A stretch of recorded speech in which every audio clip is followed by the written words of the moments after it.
How to change Spotify profile picture. So first of all, get into your Spotify, make sure you're logged into your account. Then from here, all you need to do is tap on the profile icon on the top left corner, and then from there tap on your username.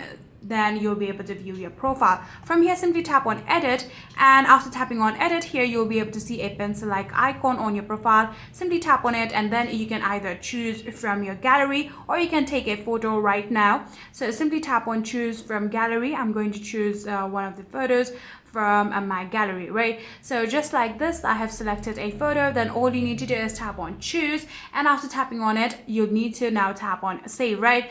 So after tapping on save here, you can see it is currently uploading. Within a few seconds, your profile picture will successfully be changed on your Spotify. Here you can see, if we refresh, let's go back.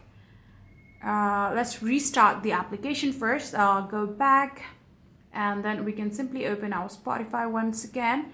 Then from here, if you again tap on your profile, here you can see we have now successfully changed our profile picture.